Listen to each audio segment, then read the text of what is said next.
I would have loved to have held Hong Kong Island for Britain. It would have been just an extra reassurance, because people could see then that there would be a comparison between the way we did things and the way that mainland China did things. The Prime Minister was a problem for the diplomats. We were extremely well aware of the Prime Minister's view. After all, don't forget that this was taking place against the background of the Falklands. She was not in any mood to be told things she didn't want to hear.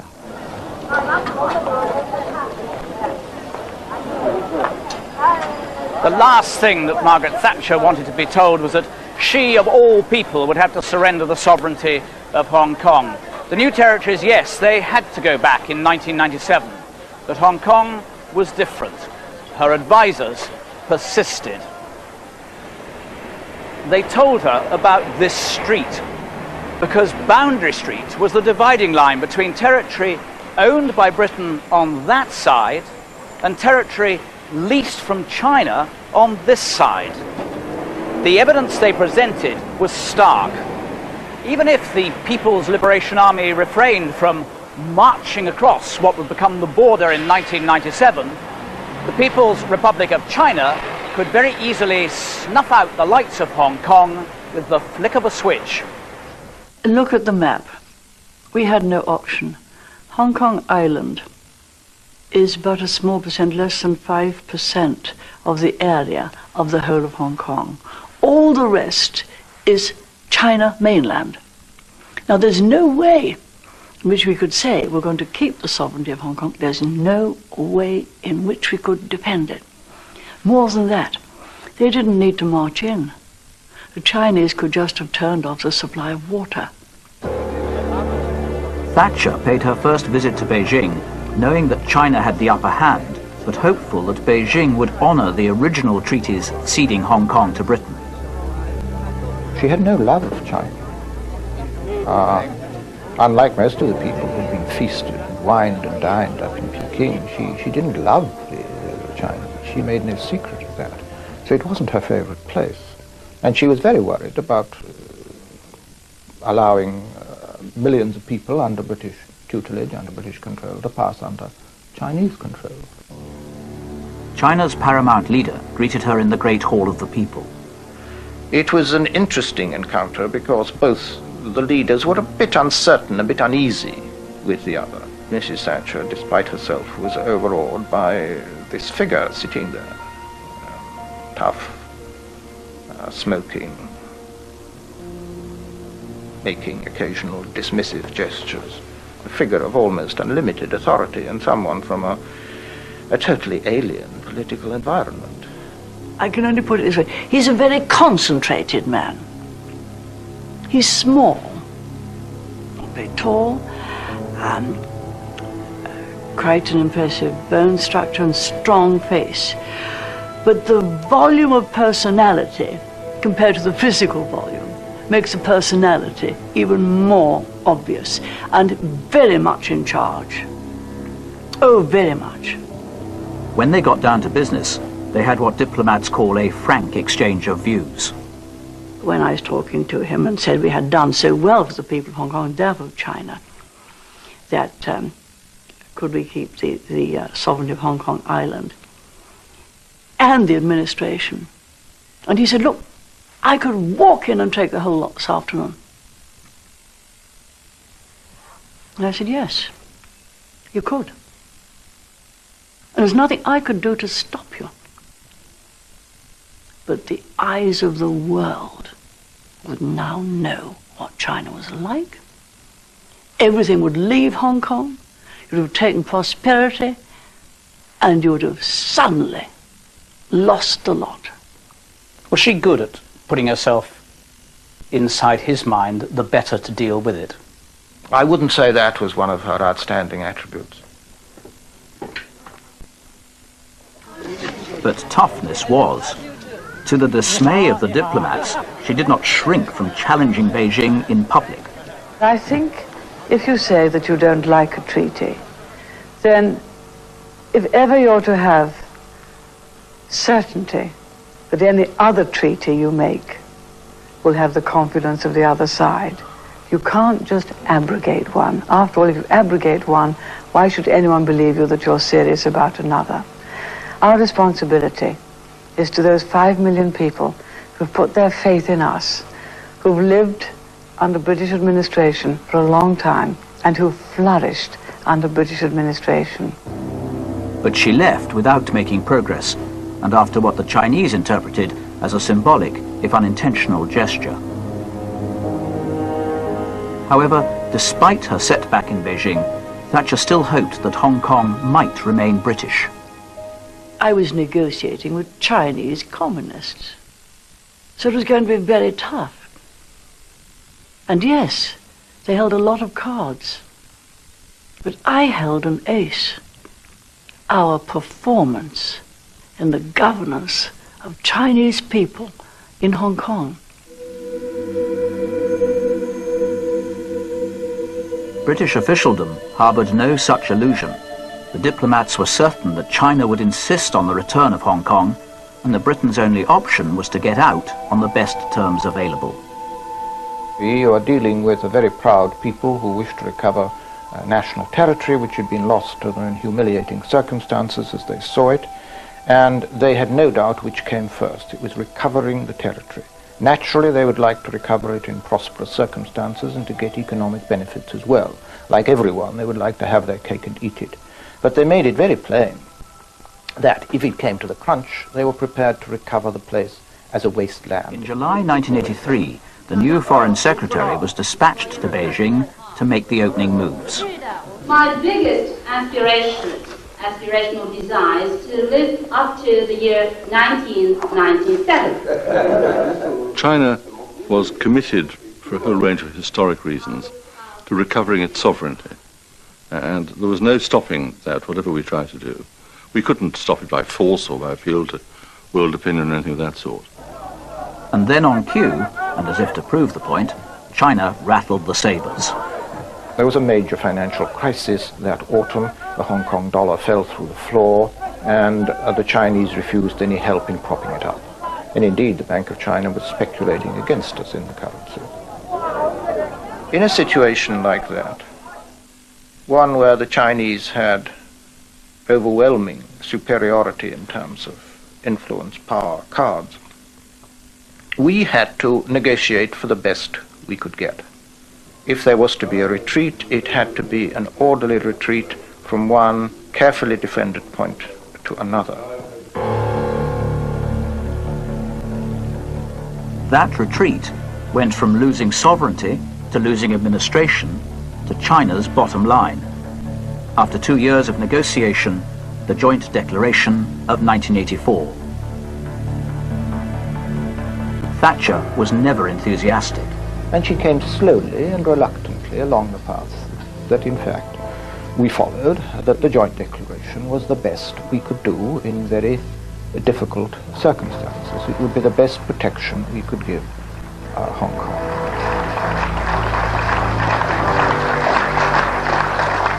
I would have liked Hong Kong Island to be sovereign and for them to have their independence and to be a small member of the United Nations, but China wouldn't have that. In Hong Kong, and more widely, the Joint Declaration was regarded as a triumph of diplomacy, though there were some who charged Britain with appeasement. To march out, to kick over the table and say, we are going home, these are intolerable demands you're putting on us, might have caused the adrenaline to flow for a minute or two and given momentary satisfaction, particularly perhaps in the British press, but in serious terms it would have been childish, irresponsible, self-indulgent. We couldn't contemplate it. So your response to those who said that you led a humiliating retreat, the kowtower in chief, would be what? They know nothing about it. The principle underlying the Joint Declaration was the phrase "one country, two systems." Hong Kong would retain its existing freedoms and would be allowed to hold elections. There was much debate and dispute about what form those elections should take, what kind of democracy, and how fast. Then came the killings in Tiananmen Square.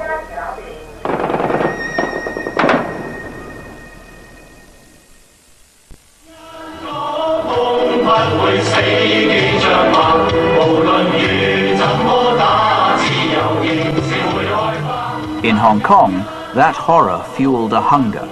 Democracy became a beacon around which to rally for salvation. Elections a vital necessity, a protection, however slight, against the corrupt and vicious regime across the border on the mainland. The man who inherited that demand was never in any doubt about its passion. The alternative to an argument with China wasn't a quiet life. The alternative to an argument with China was 4 or 5 years of argument with pro-democracy politicians in Hong Kong, and with pretty well everyone one respects here and outside. You know, I could have had hunger strikes and people chained to railings and people resigning from the Legislative Council and by-elections and political turmoil of that sort without any great difficulty at all if I'd simply gone along with whatever China had wanted. That very recent past was Patton's poisoned chalice. Hong Kong was divided and uncertain. Some were saying no surrender, others saying back off. China, as ever, intransigent. And the rest of the world wondering, would the British leave their last significant colony in honour or in shame?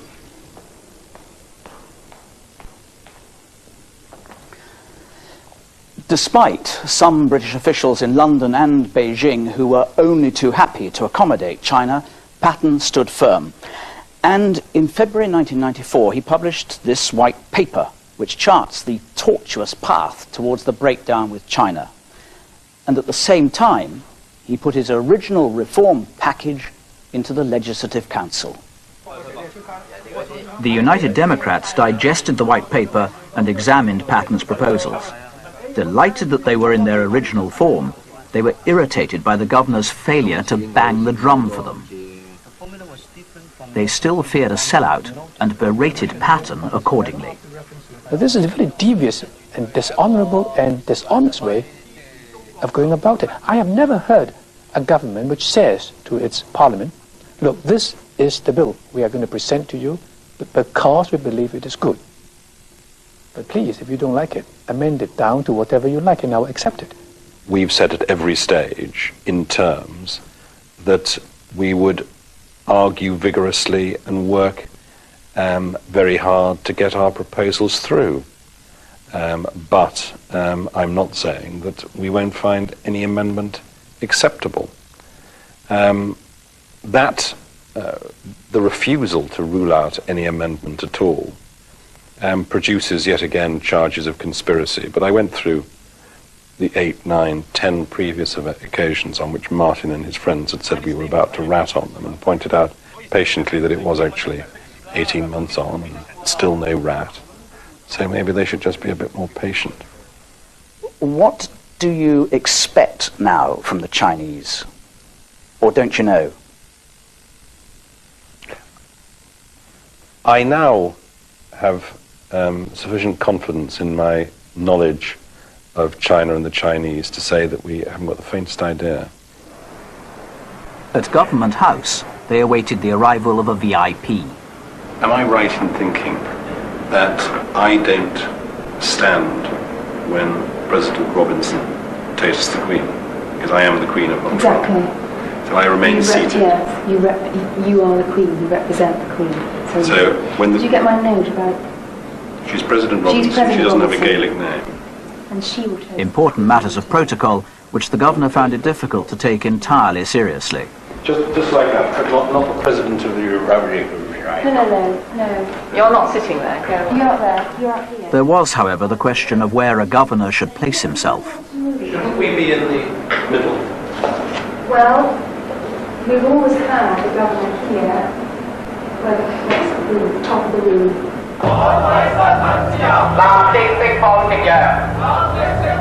18 months after their fateful meeting in Beijing, Lu Ping arrived in Hong Kong, but pointedly refused an invitation to meet the triple violator, the democracy-mad governor.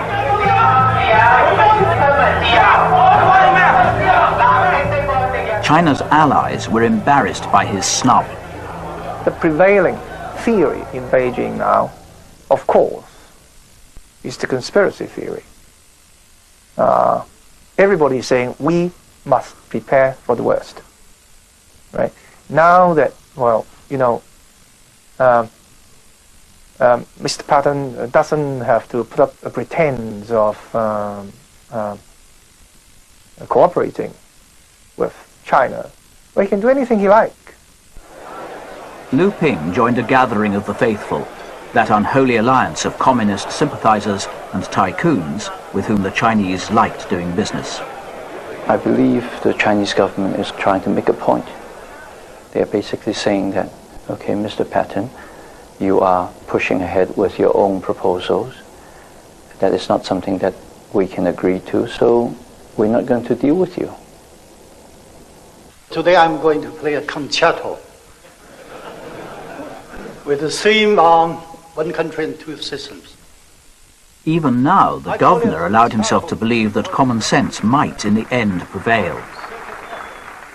I think that there is a very good chance, though I don't intend saying it very much in public, because it just pushes them into saying, "Ya boo, you're wrong."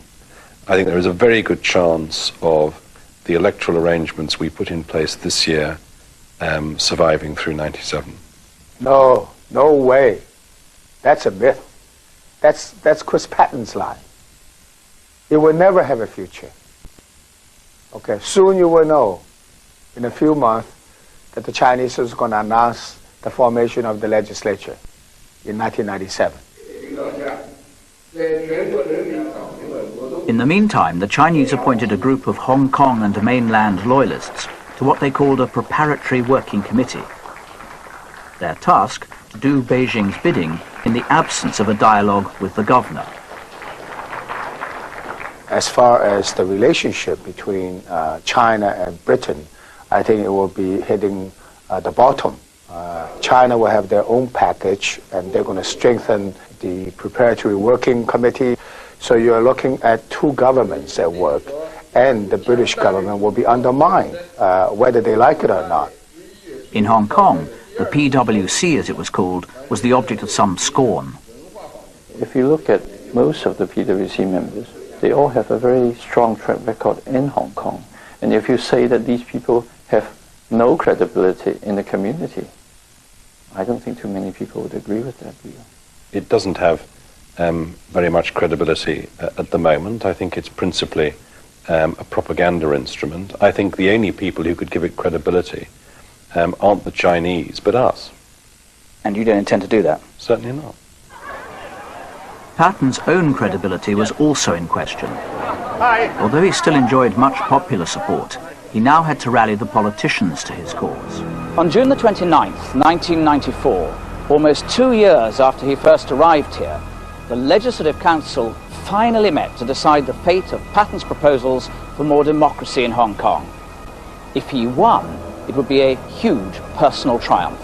If he lost, he'd be humiliated and very probably finished as well.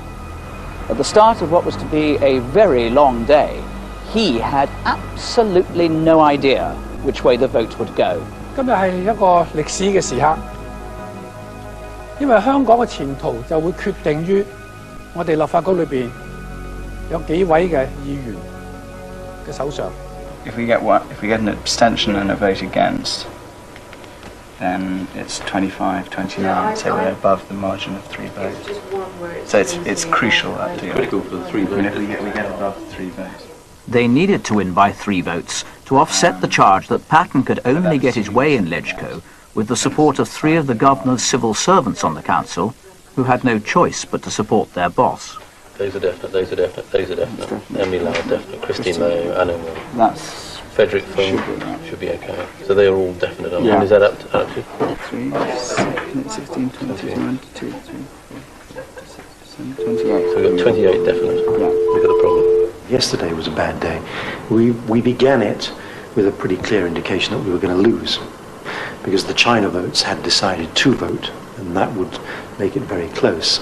And 4 or 5 people in the middle, people we thought we could rely upon, moved away from us, so that made life very difficult.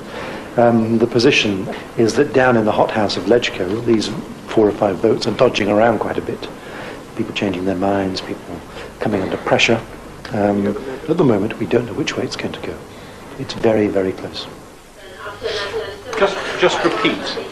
Vincent phoned you up and said that he and Simon and Martin were all going to abstain. Yeah, and he also told Nicholas the same. He doesn't break his word. Patton was on edge. Martin Lee, now an ally, was supposed to stitch up a deal on the governor's behalf with a wavering voter, but something had gone wrong. Martin really is like trying to deal with the entire Society of Jesus. Has meant that candidates can only be returned under a single system. You spend all the fucking day putting that together. Sorry. I think the thing to say is that I'm not saying anything until the debate's over and all the votes have been taken. Okay, I'll head him off. Well,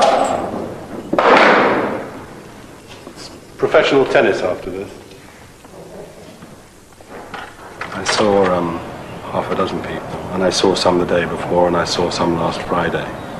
I've really started Clintonizing since the end of last week. I don't much like it. I'm not one of nature's whips.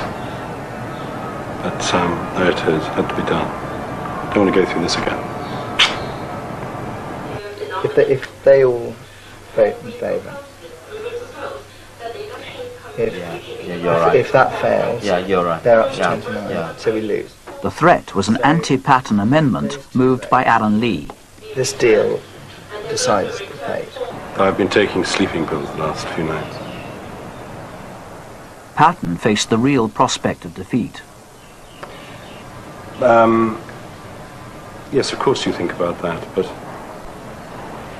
it will be a mess, and I'll have to clear it up.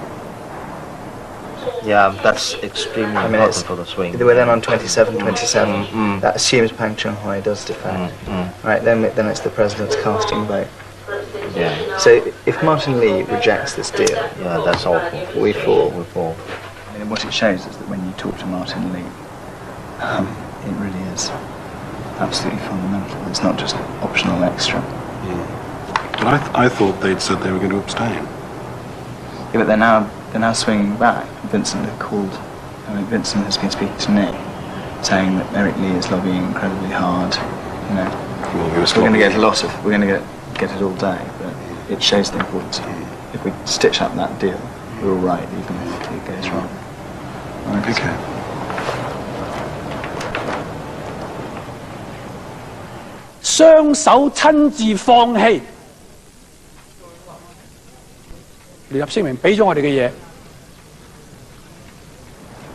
It will be so annoying if Martin cocks up this deal. You know, actually arguing about whether somebody should vote against the amendment or abstain. I mean, it's so...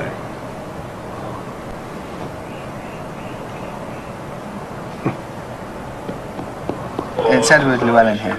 I'm looking for either CM Leung or Vivian Sum. And it is my conclusion that the scales should be tipped by people whose home has been and will be Hong Kong for generations to come. Hence it is my decision to abstain on the major or significant votes and not to take sides. You got my brief? Yeah. Yeah, will you? All right. Well, if we lost it because of Emily and Martin, that would be a remarkable outcome. Yeah, but also if Simon went back on what he said. Oh, yes. It is. Oh, we'll see. We'll call you. In the afternoon, Patton had official duties, but his mind was elsewhere. What will irritate me most is if we lose the allegations that it was all part of a conspiracy, that we meant to lose all along, or that we didn't try. We didn't try. We didn't try out enough. But we're not going to lose.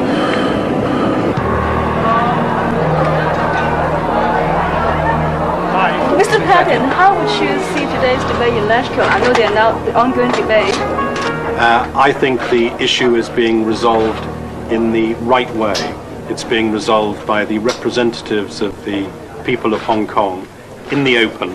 It's not being decided in secret behind closed doors. And I think that's a very important step forward for Hong Kong. So as the Chief Secretary just pointed out, today's debate is a monumental issue. But sir, the intense last-minute lobbying, the 17-18 months. If Patton's team was lobbying hard, the Chinese government was interfering directly in Hong Kong's internal affairs. Lu Ping rang Pang Zhenhui at Leschko and tell Pang Zhenhui, all I ask of you is to leave the chamber when they put it to vote. Disappear in the toilet anyway. Just don't vote. And Pang Zhenhui said, I would not do that. Bloody hell. So he's tried with both Hui Yin-fat and Pang Zhenhui. They saw this where the swings are. Do you not think you should... The governor should call these two. And Pang Zhenhui was so worried he hid somewhere in the chamber. He refused to take any more calls. So he's still all right? He's still all right. That's amazing. But I mean, no, I think it's very much you shouldn't do. I'm sending to them. You know, I mean, we don't need to send to that kind of business. But CM still thinks that Hui Yin-fat and Pang Zhenhui are all right. We wrap up. That's what CM said. But on this, I mean, even on this analysis, if we lose him, still. Well, Leo, I think what is called for, among other things, is prayer. 所以我對彭定康總督，由於一次政改嘅選舉搞到中英中港嘅咁嘅關係，而提議一個完全冇前途嘅政改方案，我並唔贊同。After 9 hours of debate, the outcome is still in doubt. But we think at the moment that they are hanging in there. Search is a relative concept in this place, isn't it? As we have discovered during the course of the day. Yeah. Well, I'm not going to do you guys any good by sitting around like a you're a jaded lemon. Just keep us happy.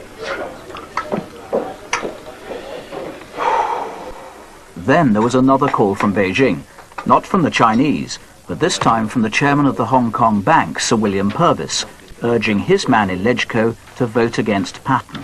Willie Purvis actually phoned up Vincent Chang. Phoned up, apparently from Peking. From Peking. Where Lu Ping is also calling up. Well, it's good when people act according to absolutely in character. Willie Purvis is true to the last. It's a member of your executive council, I believe. They won't have to make the phone calls from Peking to get people to vote the right way after 1997. That's true. Just a local call. Just a local call, which are free, actually. Save on the telephone bill. 而好多人都講，彭定康可能喺97年走，或者早啲走添。但係留落嚟嘅爛攤子，要我哋承受呢，我相信呢樣嘢呢係有排都講唔完啊！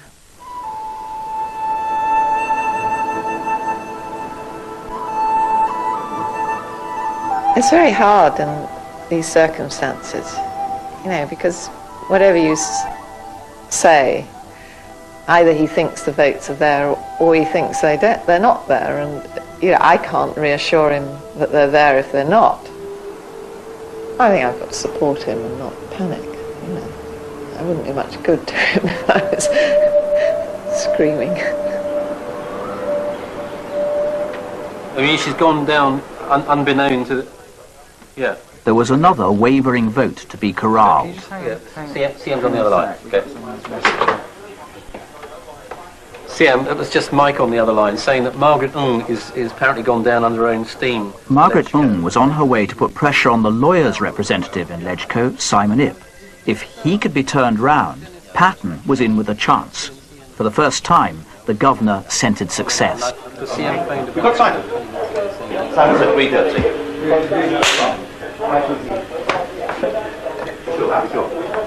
We sure? No, nothing. We sure? Fucking hell. Cut that out too. So, can we go for on Marvin now? Well, let's hope the vote comes before Simon Ip changes his mind again. Yeah. Or if we've got Simon Ip, we've got 1 vote margin. It was not the margin they wanted, but it would kill the Liberal amendment. Members, please proceed to vote.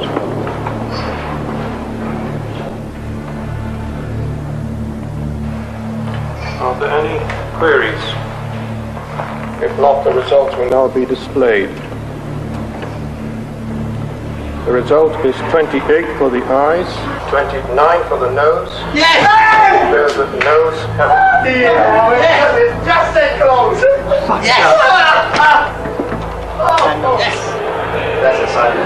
What? That's a sign. 29-28. We're over the first hurdle. We're now going to the election committee Liberal. We're through the first big hurdle. So it's just on the news. Just came in on the news.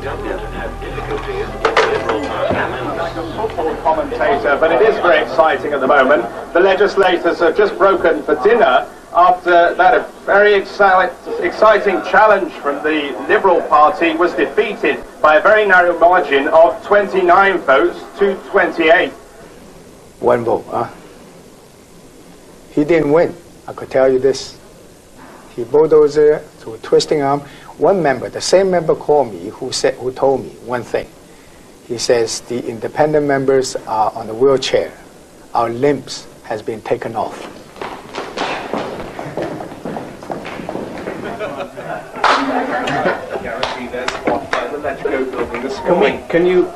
It may be a little premature, but it is worth a glass of champagne. We still have half of it.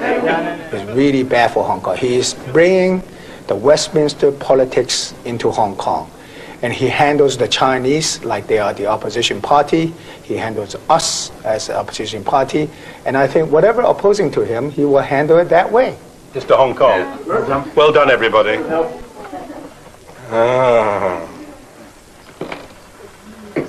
Chief Secretary is appointed.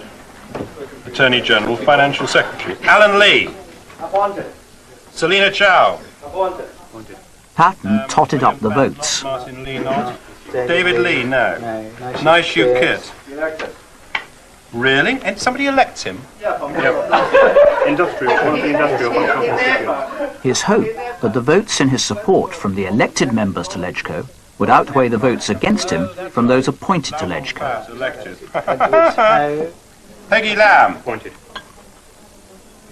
Miriam Lau. Appointed. Lau Wah Sum. Appointed. C.H. Leung. Elected. Peter Wong. Elected. Peter Wong is elected. Accountancy. Bloody hell. 23 to 15. Elected members.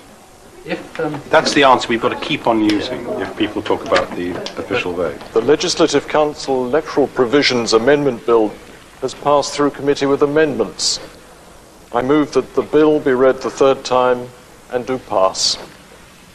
Would members please proceed to vote? After a few minor amendments, the Patton Bill in its original blueprint went through with a resounding majority.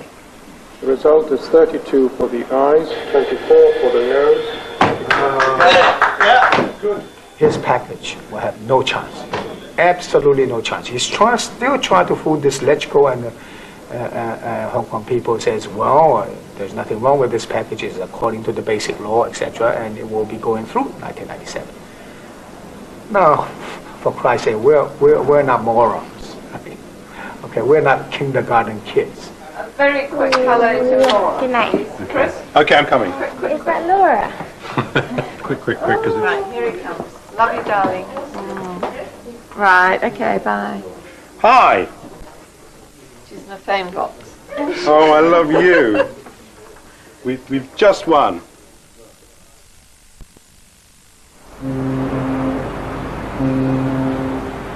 There was to be a terrible battle, but on the morning after the night before, the governor could for once savour victory. There's a wonderful story of Willie Whitelaw when something went right, saying, everybody tells me I mustn't crow. I'm certainly not going to crow. I'm certainly not going to let anybody see me crowing. But inside, he said, I'm crowing like mad. But to be serious, it was a terrific day. It was the end of 2 years. Bumps, ups and downs, horrors, holes in the road. And we've got it all through, and we've kept things together.